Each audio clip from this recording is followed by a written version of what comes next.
साथियों, जय श्री कृष्ण। साथियों, हमारी श्रृंखला भागवत गीता के श्लोकों का व्याख्यान ये चल रही है लगातार, और अब तक प्रथम अध्याय के मैं 13 श्लोकों की व्याख्या आप लोगों तक पहुंचा चुका हूं, और काफी लोग बहुत रुचि के साथ ये व्याख्या सुन रहे हैं, जिससे कि उनका रिस्पांस मेरे पास तक पहुंच रहा है। आज का जो 14वां श्लोक है वो इस तरह से है। ततः श्वेतर्युक्ते महति स्यन्दने स्थितो माधवः पाण्डवश्चैव दिव्यो संख्यो प्रदद्दततु।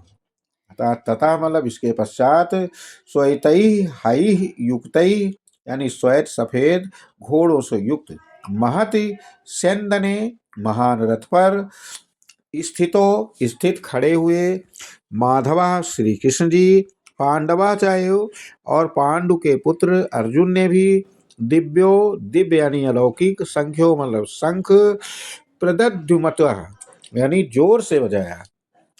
यानी भावार्थ ये है कि इसके बाद सफेद घोड़ों से जुते हुए महान रथ पर स्थित श्री कृष्ण और अर्जुन ने अपने अपने दिव्य शंखों को जोर से बजाया।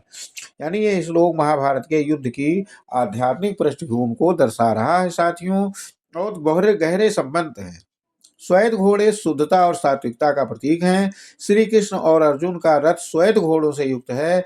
श्वेत रंग का अर्थ है शुद्धता, सात्विक गुण, ज्ञान, धर्म।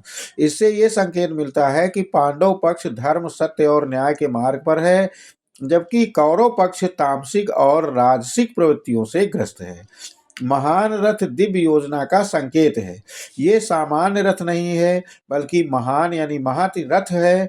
ये दर्शाता है कि यह युद्ध केवल भौतिक नहीं, इसके पीछे ईश्वरीय योजना कार्य कर रही है। स्वयं भगवान इस युद्ध का संचालन कर रहे हैं। यहाँ विशेष रूप से माधव कृष्ण का नाम पहले आया है। इसका गूढ़ अर्थ है जहाँ भगवान मार्गदर्शक हैं वहाँ विजय सुनिश्चित है। अर्जुन अकेला योद्धा नहीं, बल्कि भगवान के संरक्षण में है। ये भगवान और भक्त के आदर्श संबंध को दर्शाता है।